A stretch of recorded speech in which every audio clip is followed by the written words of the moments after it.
Hello అండి, welcome back to our channel ఒడిశాలో మీ ఆంధ్ర అమ్మాయి. నేను మీ జయ. ఎలా ఉన్నారు అందరూ? బాగున్నారా? ఈ రోజైతే మా విహాన్ బాబుకి సమ్మర్ క్యాంప్లో ఫ్యాన్సీ డ్రెస్ కాంపిటీషన్ అయితే ఉంది. వాడి కోసం అయితే ఏం చేద్దామా అని ఆలోచిస్తున్నాను నైట్ నుంచి. అయితే యూట్యూబ్లోనే చూసాను అసలు ఏం చేద్దాము అనేసి. లాస్ట్ 2 years నుంచి అయితే ఒకసారి పైనాపిల్, ఒకసారి మ్యాంగో, ఆ సమ్మర్ క్యాంప్లో అయితే మాత్రం ఒకసారి లాయర్ అయ్యాడు. ఇలా అయితే 3 చేశాను.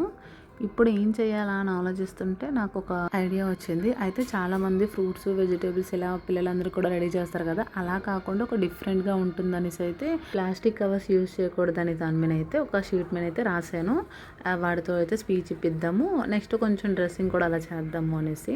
ముందు రోజు అయితే చెప్పారు ఇలా ఫ్యాన్సీ డ్రెస్ కాంపిటీషన్ ఉందనేసి. దాని నెక్స్ట్ డే అయితే నేను మార్నింగ్ లేచి అయితే మొత్తం నా పనులన్నీ కూడా పూర్తి చేసుకున్నాను. 11 o'clock కల్లా నా పనులన్నీ కూడా కంప్లీట్ అయిపోయి ఇప్పుడు వీడికి ప్రిపేర్ చేద్దాము అనేసి అయితే చాలా వరకు కూడా ఈ ఫ్రూట్స్, వెజిటేబుల్స్ ఉంటాయి కదా, ఇలా ఒక ప్లాస్టిక్ దాన్ని మేము చేస్తే చాలా బాగుంటుంది. ఫస్ట్ అయితే వాటర్ అనుకున్నాను, వాటర్ కూడా చాలా మంది చేస్తున్నారు కదా, ఇలా చేద్దాము అనేసి అయితే అనుకున్నాను. ఈ టాపిక్ మీద అయితే ఒక మెసేజ్ ఇచ్చినట్టు కూడా ఉంటుంది కదా అందరికీ. మనతో పాటు ఒక పార్ట్ అయిపోయింది కదా ఈ ప్లాస్టిక్ కూడా, ఎంతో కొంత దూరం చేస్తాం కదా అనేసి అయితే ఇలా ప్రిపేర్ చేస్తాను. Hello everyone. My name is Vihan. I am your plastic. I pollute your land. Why are you carrying me? ఇలా అయితే ఒక 6 lines అయితే రాశాను. వాడికి అయితే గుర్తుంటుంది కదా, ఈజీ వే. కానీ 1 dayలో ప్రిపేర్ చేయడం అంటే అక్కడ చాలా కష్టం. బాగానే చెప్పాడు నా ముందైతే.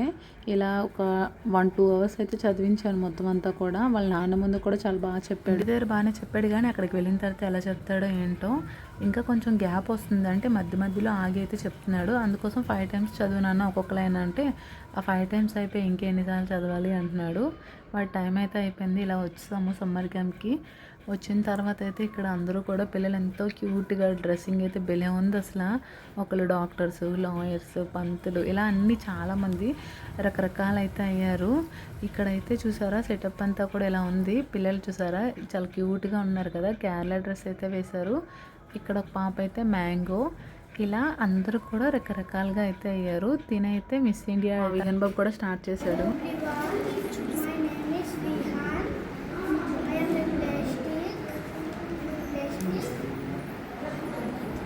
ఇంట్లో ఎంత కష్టపడితే అక్కడికి వెళ్ళిన తర్వాత ఏమో ఇటు ప్లాస్టిక్ అని అంటున్నాడు. అయిపోయిందిరా బాబు అనుకున్నాను, కానీ అక్కడ వరకు వెళ్ళి ఒక 4-5 లైన్లు చెప్పాడు, చాలులే అనిపించింది. మిగతా పిల్లలు కూడా చాలా బాగా చెప్పారు. వీడియో కనుక నచ్చితే లైక్ చేయండి. ఇంకా మన ఛానల్ ఎవరైనా సబ్స్క్రైబ్ చేసుకోకపోతే సబ్స్క్రైబ్.